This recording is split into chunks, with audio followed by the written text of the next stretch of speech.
एक बार की बात है, भारत के एक छोटे से तटीय गांव में आरव नाम का एक जिज्ञासु लड़का रहता था। उसे समुद्र से बहुत लगाव था। हर सुबह वह समुद्र तट पर जाकर सीपियां इकट्ठी करता, लहरों को देखता और सोचता, इन नीली लहरों के नीचे क्या है? क्या वहां भी कोई दुनिया बसती होगी? एक दिन सुबह सुबह जब सूरज की किरणें पानी पर सोने की तरह चमक रही थीं, आरव को किनारे पर एक चमकती हुई नीली मछली दिखी। मछली घायल थी और पानी के बाहर तड़प रही थी। आरव ने तुरंत उसे उठाया और एक बाल्टी में पानी भरकर उसमें डाल दिया।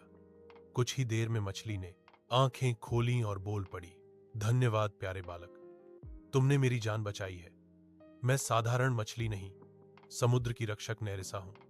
तुम्हारे जैसे दयालु मनुष्य बहुत दुर्लभ है। आरव हैरान था, तुम बोल कैसे सकती हो? नेरिसा मुस्कुराई, यह समुद्र का जादू है। जिसने सच्चे दिल से किसी समुद्री जीव की मदद की, उसे समुद्र की भाषा समझने की शक्ति मिलती है। इसके बाद नेरिसा ने कहा, मैं तुम्हें एक रहस्य बताना चाहती हूं। समुद्र के नीचे एक जादुई नगरी है, अक्वारिया। वहां मोतियों के महल हैं, बोलती हुई डॉल्फिनें हैं, नाचते हुए रंग बिरंगे कोरल के जंगल। लेकिन अब वह दुनिया संकट में है। समुद्र का अंधेरा राजा ड्रैगोनिस ने अपनी काली शक्तियों से उस नगरी पर कब्जा कर लिया है। उसे नहीं रोका, सारा समुद्र अंधकार में खो जाएगा। आरव ने बिना सोचे कहा, मैं मदद करूंगा, बताओ मुझे क्या करना होगा? नेरिसा ने अपनी पूंछ से एक नीली चमकीली मोती की बूंद निकाल कर दी। यह जादुई मोती है, इसे अपने पास रखना। यह तुम्हें समुद्र के नीचे सांस लेने और बोलने की शक्ति देगा। पर याद रखना, तुम्हारे पास सिर्फ एक सूर्योदय का समय है। अगर सूरज फिर से उगने से पहले तुम वापस नहीं लौटे, तो हमेशा के लिए समुद्र का हिस्सा बन जाओगे। आरव ने मोती को छूते ही खुद को पानी में डूबते हुए पाया। उसे डर लगा, पर कुछ ही पल में उसने पाया कि वह सच में समुद्र के नीचे सांस ले पा रहा है। उसके चारों ओर नीली रोशनी, तैरती हुई मछलियां और झिलमिलाते कोरल के जंगल थे। यह दृश्य इतना सुंदर था कि वह बस देखता ही रह गया। थोड़ी देर बाद एक डॉल्फिन उसके पास आई। मैं डेल्फी हूं, उसने कहा। नेरिसा ने तुम्हारे आने की खबर दी थी। चलो, मैं तुम्हें अक्वारिया ले चलती हूं। डेल्फी की पीठ पर बैठकर आरव ने समुद्र की गहराइयों में सफर शुरू किया। रास्ते में उसने देखा कछुए पहाड़ जितने बड़े थे, पारदर्शी जेलीफिशें रोशनी फैला रही थीं और समुद्री पौधे संगीत की तरह हिल रहे थे। कुछ दूर जाकर उन्होंने देखा कि एक विशाल काला महल अंधेरे में डूबा हुआ था। वह ड्रैगोनिस का किला था। उसके चारों ओर घूमती हुई काली धुएं जैसी धाराएं थीं। डेल्फी ने कहा, ड्रैगोनिस ने अक्वारिया की रानी मरीना को बंदी बना लिया है। जब तक वह आजाद नहीं होती, समुद्र का संतुलन नहीं लौट सकता। आरव ने साहस जुटाया और बोला, चलो अंदर चलते हैं। दोनों छिपते छिपाते महल के अंदर घुसे। वहां हर जगह पहरेदार ईल मछलियां थीं जो बिजली की तरह झटका देती थीं। आरव ने मोती की शक्ति से अपने चारों ओर नीला घेरा बनाया, जिससे वे उन्हें देख नहीं सकी। महल के बीचों बीच एक बड़ा हॉल था, जहां एक काले पत्थर की जेल में रानी मरीना बंद थीं।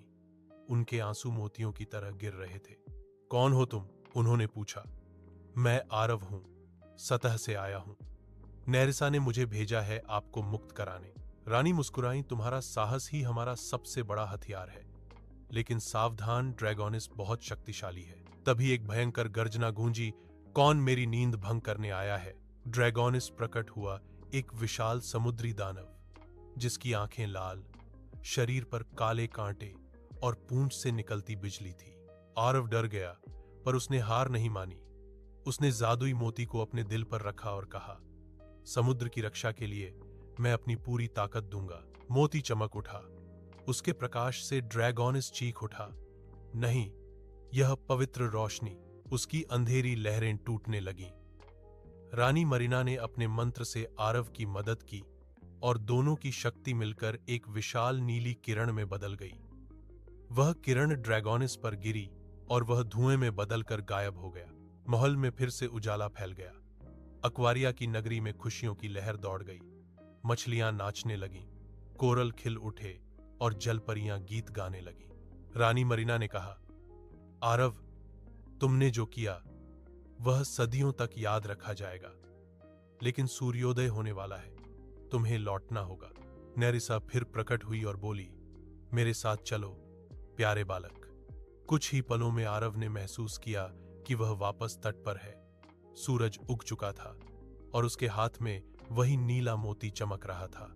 उसने आसमान की ओर देखा और मुस्कुराया। समुद्र के नीचे सचमुच एक जादुई दुनिया है, जहां अच्छाई हमेशा बुराई पर जीतती है। उस दिन से आरव हर सुबह समुद्र को प्रणाम करता। उसे पता था कि लहरों के नीचे उसके सच्चे दोस्त हैं, नेरिसा, डेल्फी और अक्वारिया की रानी मरीना।